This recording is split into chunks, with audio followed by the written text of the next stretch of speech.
नाज़रीन, प्रोग्राम नुक्ता नज़र में एक बार फिर आपका खैर मकदम है।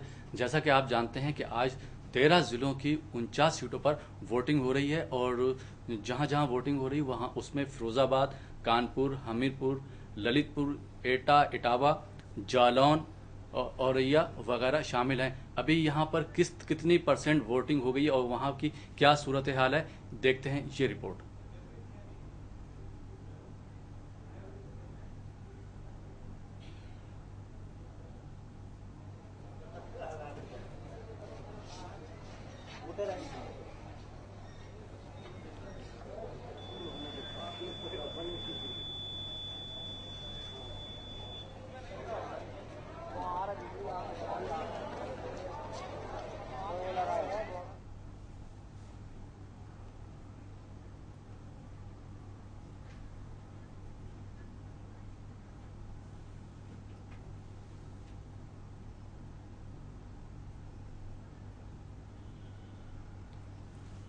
प्रकाश जायसवाल ने तुझे भी कहा ना, बताया ना।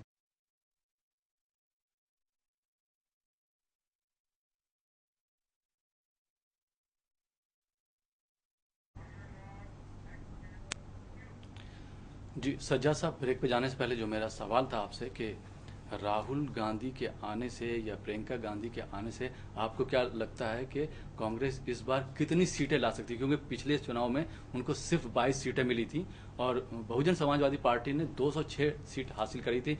उससे कम 97 समाजवादी पार्टी ने और 51 करीब बीजेपी को मिली थी और कांग्रेस जो है चौथे नंबर पर रही थी। इस बार क्या है कि कांग्रेस की कुछ तादाद बढ़ सकती है सीटों पर?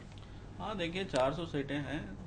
400 सीटों में कम से कम जैसे कि अब बीएसपी ने 202 सीटें लाई हैं, 206, जी जी 206 सीटें लाई हैं और उसने एब्सोल्यूट मेजॉरिटी हासिल पाई की थी और इख्तियार हासिल किया था। तो ये मुकाबला कड़ा मुकाबला है। कांग्रेस ने तमाम सीटों पे अपने उम्मीदवार खड़े किए हैं। बीजेपी भी मैदान में है। बीएसपी चूंकि हुक्मरान जमात है इसलिए उसकी खासी अहमियत है और एसपी भी अपने तौर पे हाथ पांव मार रही है। लेकिन यहाँ सिचुएशन देखेंगे अगर हम, तो शुरुआत में मुकाबला था बीएसपी और कांग्रेस के बीच। जी। फिर उसके बाद आगे एसपी, मुकाबला हो गया एसपी और कांग्रेस के बीच। इस तरह से देखा जाए तो पलड़ा कांग्रेस का ही भारी लग रहा है। इसकी वजह भी है, बुनियादी वजह जैसे कि मैंने कहा कि पूरी फैमिली ने बड़ी जद्दोजहद की है वहाँ यूपी में अपने कदम जमाने के लिए। बाबरी मस्जिद का जो धक्का लगा था कांग्रेस को, वो उसको मिटाना चाहती है कांग्रेस। और चूंकि बाबरी मस्जिद को भी काफ़ी वक्त अरसा गुजर चुका है, तकरीबन 20 92 के साल बाद जी। 20 साल 20 साल हो चुके हैं। तो 20-22 साल से कांग्रेस वहाँ इख्तियार पे नहीं आई है।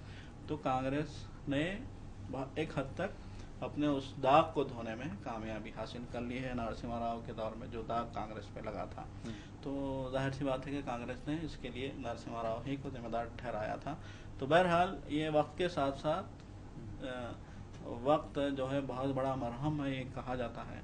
तो हो सकता है ये कांग्रेस के लिए एक बड़ा मरहम साबित हो और लोग फरामोश कर दें इस चीज़ को और फिर लोग कांग्रेस को एक बार फिर। तो जाहिर सी बात है कि यूपी की सियासत में मुसलमानों का भी बड़ा हिस्सा है और मुसलमान का झुकाव जिस जानिब होगा वही पार्टी कामयाबी हासिल करेगी। ये तो देखने में आया है अभी तक।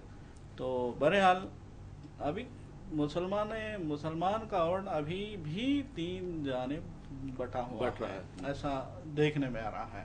जैसे कि एसपी की तरफ मुसलमान का वोट है, कांग्रेस की तरफ भी मुसलमान का वोट आ रहा है, बीएसपी की तरफ भी जा रहा है मुसलमान का वोट। चूंकि बीएसपी ने बहुत ज़्यादा उम्मीदवार अपने खड़े किए हैं, 82 सीटों पे उन्होंने मुसलमानों को उतारा है। तो जाहिर सी बात है वहाँ भी बहुत सारे मुसलमान जाएंगे। एसपी का तो रिकॉर्ड रहा है, एसपी ने हर ज़माने में मुसलमानों को अपनी जानिब राग़िब करने में बहुत सारे जो है काम किए हैं। जी जी। तो एसपी भी मुसलमानों को अपने जानिब राग़िब करने की सरतोड़ कोशिश कर रही है।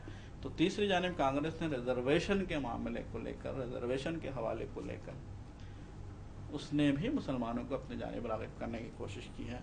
तो देखना यह है कि क्या मुसलमान वोट बढ़ता है। अगर मुसलमान एकजुट होकर किसी एक को वोट देते हैं, जैसे कि मिसाल हमारे अगर कांग्रेस हो, एकजुट होकर कांग्रेस को वोट देंगे तो जाहिर सी बात है उसकी सीटें ज़्यादा निकल के आएंगी। लेकिन कांग्रेस की जो बात आप कर रहे हैं कि कांग्रेस के जो रहनुमा हैं या कायदीन हैं, जो बाबरी मस्जिद की आपने बात कही कि बाबरी मस्जिद का जो एक धब्बा लगा था पीवी नरसिम्हा राव की वजह से कांग्रेस पर, और कांग्रेस उस धब्बे को धोने की पूरी पूरी कोशिश कर रही है और किसी हद तक कामयाब भी हुई है।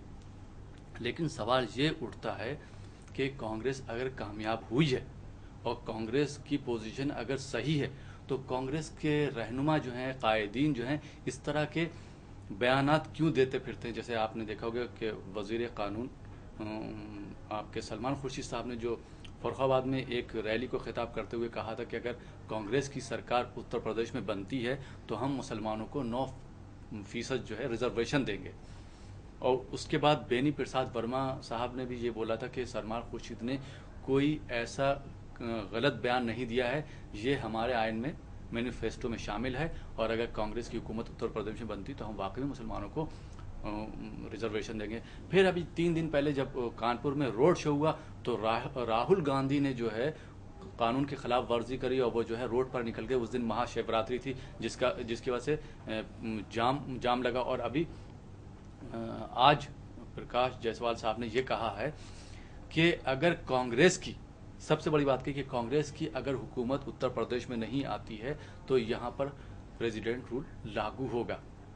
तो इस तरह के बयानात देते हैं, आपको नहीं लगता ये कानून की वाकई में खिलाफ वर्जी कर रहा है? यकीनन कवानीन ये ज़ाबिता अखलाक के खिलाफ वर्जी में आते हैं। ये बयानात यकीनन दिए हैं और इसकी इलेक्शन कमीशन ने संजीदगी से नोट भी लिया है। इलेक्शन कमीशन ने इसका, जैसा कि आपने देखा, सलमान खुर्शीद ने ये कहा कि अगर मुसलमान हमको वोट देंगे तो हम मुसलमानों को 19% रिजर्वेशन, 9% जी 9% रिजर्वेशन देंगे। उन्होंने साफ अल्फाज में कह दिया। तो वजीर कानून थे वो, मरकजी वजीर कानून। तो जाहिर सी बात है कि इलेक्शन कमीशन हरकत में आया। इलेक्शन कमीशन ने उनको ना सिर्फ नोटिस दिया बल्कि इसकी शिकायत सदर जमहूरिया से की। तो सदर जमहूरिया ने इस मामले को वज़ीर आज़म के जानिब कर दिया और वज़ीर आज़म ने उनको हिदायत दी और उन्होंने इलेक्शन कमीशन से बाज़ाब्ता माफ़ी मांगी। तो चूंकि वो उम्मीदवार नहीं थे इसीलिए ये मामला रफा दफा हो गया था। अब प्रकाश जायसवाल भी यही कह रहे हैं। उनका भी एक तरह से सदराज की बात कहना वक्त से पहले ये कानून खिलाफ वर्जी है, कवायद की, इंतखाबी कवायद की, ज़ाब्ता अखलाक के खिलाफ वर्जी है। तो बहरहाल इस सिलसिले में इलेक्शन कमीशन क्या कहता है, कानून क्या कहता है, ये देखना है। जैसा कि अभी बीजेपी ने कहा है कि वो कवायद की खिलाफ वर्जी कर रहे हैं, इंतखाबी ज़ाब्ता अखलाक के खिलाफ वर्जी कर रहे हैं। तो बहरहाल ये तो इलेक्शन कमीशन का काम है कि वो देखे कि इस तरह के बयान से क्या असरात मुरतब होते हैं आवाम पे। तो यकीनन ये उलझाने की बात नहीं। एक आपकी बात में मैं एक और सवाल आपसे पूछना चाहूँगा, चूँकि आपने कहा कि एक तरफ आपने ये बोला कि कांग्रेस को कहीं ना कहीं फ़ायदा हो रहा है। हकीकत है कि वो कांग्रेस को राहुल गांधी या गांधी फैमिली के कंपेनिंग करने की वजह से फ़ायदा हो रहा है, लेकिन दूसरी तरफ कांग्रेस को मुझे जहां तक लगता है कि इस तरह के बयानबाजी से नुकसान भी हो सकता है। नंबर 3 जो मैं आपसे पूछना चाह रहा हूं कि बाबा रामदेव या अन्ना हजारे जो भ्रष्टाचार की बात कर रहे थे, तो अन्ना हजारे तो खुल के अभी नहीं आ पाए क्योंकि वो तबीयत खराब हो जाने की वजह से बैक फुट पे चले गए। और अभी फिर उन्होंने कहा कि हम आने वाले दिनों में जो है भ्रष्टाचार के खिलाफ आवाज़ उठाएंगे, करप्शन के खिलाफ आवाज़ उठाएंगे। अब मेरी तबीयत सही है। लेकिन बाबा रामदेव जो है खुद पॉलिटिक्स में आ गए, अब तो वो खुल के कांग्रेस को बुरा कह रहे हैं। तो आपको क्या नहीं लगता जो कांग्रेस के वोटर्स हैं और जो बाबा रामदेव को सुनते हैं, वो बाबा रामदेव को सुनने के बाद अपना हो सकता है वोट जो है किसी और पार्टी को देते? देखिए, बाबा रामदेव गुरु हैं, योगा गुरु हैं जी। उनकी अलग एक इमेज है। पॉलिटिकल, किसी भी पॉलिटिकल सिनेरियो को अगर हम देखें तो उनका कोई ताल्लुक नजर नहीं आता। अब देखिए, जैसा कि मैंने कहा कि अब ज्यादा बेदार है वोटर, तो पहले की बनस्बत, माजी की बनस्बत अब ज्यादा बेदार है। अब जज्बात में बहुत तेजी से नहीं आता है। तो रामदेव की अपनी एक इमेज है। ऐसी इमेज नहीं है कि वो सियासतदानों की तरह बात करें और अपने वोटर को मोड़े। जी जी।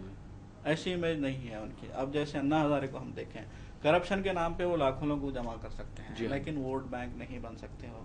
वो वोटर्स को जो है मुंतकिल नहीं कर सकते, मोड़ नहीं सकते। ये देखा गया है और ये इस बात को महसूस भी किया गया है।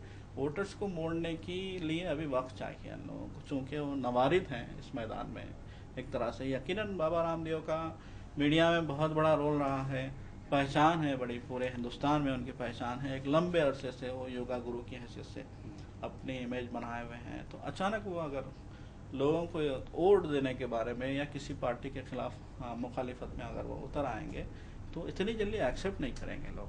तो बहरहाल जहाँ तक मेरा ख्याल है, या फिर मुबस्सिरीन भी इस बात को मानते हैं जी कि इन लोगों की तहरीक से वोटर पे असर नहीं पड़ेगा। जी जी ये बिल्कुल आमतौर पे देखा गया है और जी कहा जा रहा है। जी जी तो अब ये देखना ये है कि क्या फिलवाकई मुबस्सिरीन बरहक हैं, क्या फिलवाकई मुबस्सिरीन का जो सोच है या उनका जो नज़र है वो सही है, क्या वाकई वोटर इनकी बात मानने को तैयार नहीं है या फिर वोटर इनकी बात मानता है, ये तो नतीजा जी जी साबित करेगा। जो 6 मार्च को जो पोलिंग होगी उसमें ये रिजल्ट काउंटिंग होगी और रिजल्ट आएंगे, उसके बाद ही पता चल सकता है कि किस पार्टी ने जो दावे किए थे वो पार्टी के दावे कहाँ तक सही साबित हुए हैं। बहुत बहुत शुक्रिया सज्जाद साहब हमारे साथ बात करने के लिए।